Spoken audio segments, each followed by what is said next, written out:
Yahuwah knows the needs of all his creatures.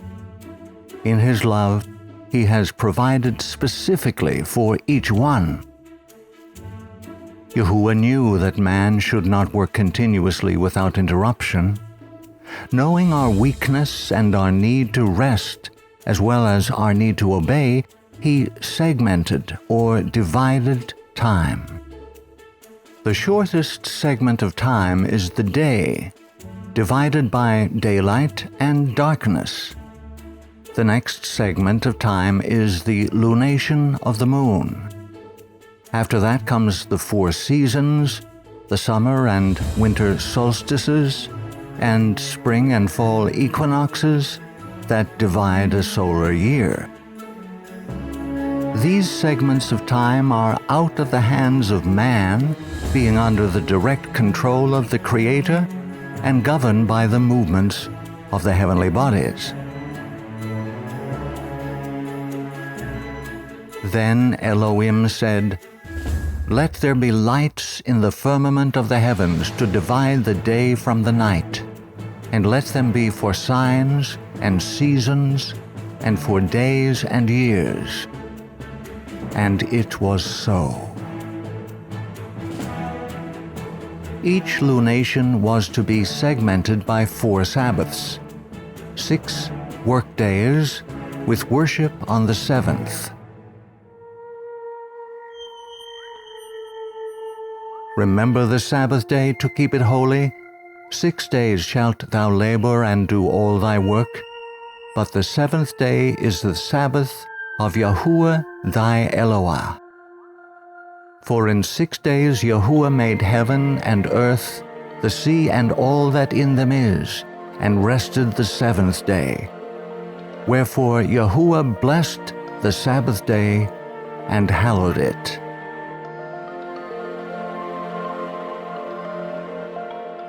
Yahuwah loves liberty and desires freedom for all his children. He commanded that the lunation or month be segmented by 4 Sabbaths, but that segmentation was put into the hands of man so that man could show his allegiance to the Elohim of heaven by obedience to the 4th commandment. While the Sabbath roughly follows the phases of the moon, it is not as clear and distinct a division of time as that of the day or the month. Yahuwah chose to leave this less defined, giving to man the opportunity to obey or disobey, depending upon what is in his heart to do. Those who love their Maker and seek to honor him worship on the 7th day of the week. Their lunation is broken into 4 7-day weeks with a translation day in 30-day months. Those who wish to rebel against the clear divine command are given the freedom to do so. A 30-day lunation can be divided into 3 10-day weeks, as done in the calendar of the French Republic from 1793 to 1806, when the French government sought to de-Christianize France by getting away from a 7-day week. Worship on the 7th day of a 7-day week within the lunisolar calendar is a sign of allegiance to the Creator. It acknowledges Him as the life and lawgiver to whom obedience, love, and devotion are owed. The spiritual purpose for segmenting time is to allow man time for self-evaluation. Every 7th-day Sabbath brings one face to face with the purity and holiness of Yahuwah. This throws into sharp contrast one's own failings and deformities. In the face of divine holiness, the repentant sinner exclaims, "Woe is me, for I am undone, because I am a man of unclean lips, and I dwell in the midst of a people of unclean lips. For my eyes have seen the King, Yahuwah of hosts." An additional worship day was given each lunation so that a person could examine where he had failed in the past lunation and to make resolutions for the upcoming lunation.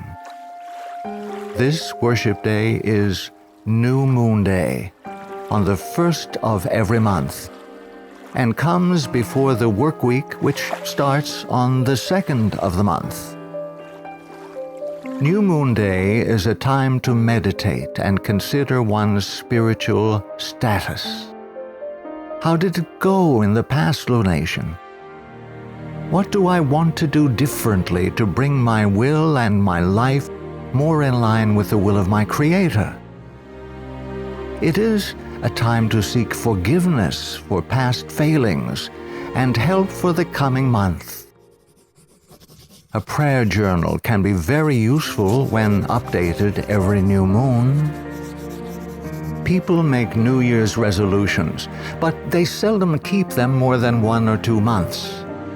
Yahuwah understood this human failing and gave us the opportunity to refine and build on resolutions every new month. The modern Gregorian calendar, like the Julian calendar before it, has months that are completely divorced from the cycles of the moon. Thus, new moon days do not exist in this alternate method of timekeeping. However, this does not excuse anyone from returning worship to Yahuwah on new moon days. The new moon is still, and the Sabbath originally was dependent upon the lunar cycle. Originally, the new moon was celebrated in the same way as the Sabbath. Gradually, it became less important, while the Sabbath became more and more a day of religion and humanity, of religious meditation and instruction, of peace and delight of the soul. New moons are in a class of worship day all by themselves. They were times of thanksgiving and rejoicing in heaven's bounty. Anciently, there were days of feasting as well. The prohibitions against cooking on Sabbaths did not apply to new moons, and devout Israelites who fasted on other days never fasted on a new moon. Work for Yahuwah can be performed on new moons. After the tabernacle had been constructed in the wilderness, Moses assembled all of the disparate parts on a new moon. And it came to pass, in the first month in the second year, on the first day of the month, that the tabernacle was reared up.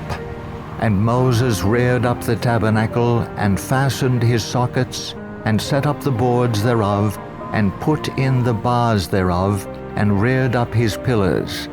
And he spread abroad the tent over the tabernacle, and put the covering of the tent above upon it, as Yahuwah commanded Moses. However, no income-generating commerce may be done. The defiant heart never appreciates the opportunities heaven has provided for time spent with the Creator. Centuries later, rebellious Israel bemoaned the lost business opportunities when Sabbaths and new moons came. When will the new moon be passed, that we may sell grain, and the Sabbath that we may trade wheat? Making the ephah small and the shekel large, falsifying the scales by deceit, that we may buy the poor for silver, and the needy for a pair of sandals, even sell the bad wheat. Such an attitude is high treason against the government of heaven.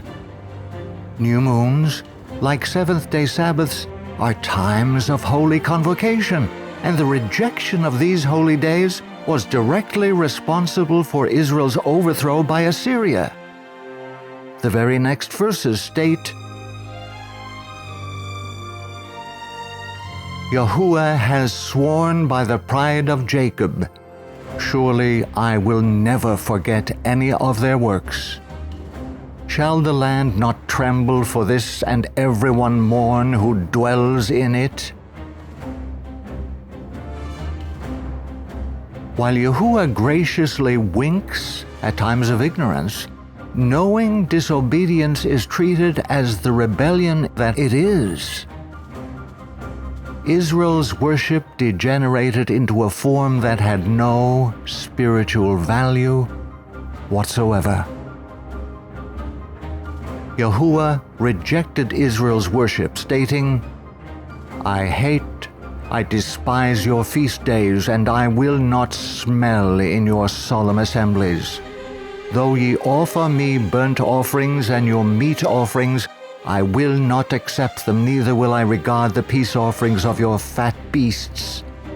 Take thou away from me the noise of thy songs, for I will not hear the melody of thy viols. While Israel went through the motions of worshiping Yahuwah, they were in fact honoring Saturn, as had their forefathers in the wilderness at the golden calf. Yahuwah demanded, Did you offer me sacrifices and offerings in the wilderness 40 years, O house of Israel? You also carried Succoth, your king, and Kiun, your idols, the star of your gods, which you made for yourselves. Therefore I will send you into captivity beyond Damascus, says Yahuwah, whose name is Yahuwah of hosts. Kiun, another name for the god Saturn. Ancient Israel, like modern spiritual Israel, rejected Yahuwah's new moons and returned worship on Saturn's day, or Saturday. Prayer to the planets on their respective days was a part of the worship of the heavenly bodies. Such worship is not acceptable to Yahuwah. In Amos, right after denouncing them for worship of Saturn, Yahuwah declares, Woe to them that set at naught Zion, and that trust in the mountain of Samaria, ye who are approaching the evil day, who are drawing near and adopting false Sabbaths. Therefore now shall they depart into captivity. For Yahuwah has sworn by himself, saying, Because I abhor all the pride of Jacob, I will cut off his city with all who inhabit it. The same fate awaits all who cling to worship on Saturday of the modern counterfeit calendar, ignoring the obligation of observing the Sabbaths and new moons of the biblical lunisolar calendar.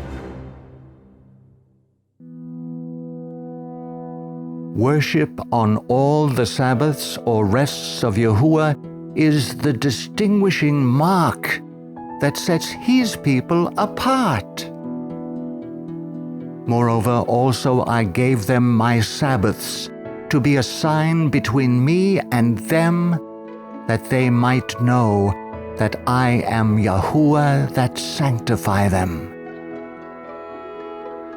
Indeed, returning worship to the Creator on Sabbaths and new moons will be one of the joys of the redeemed in the new earth throughout all eternity.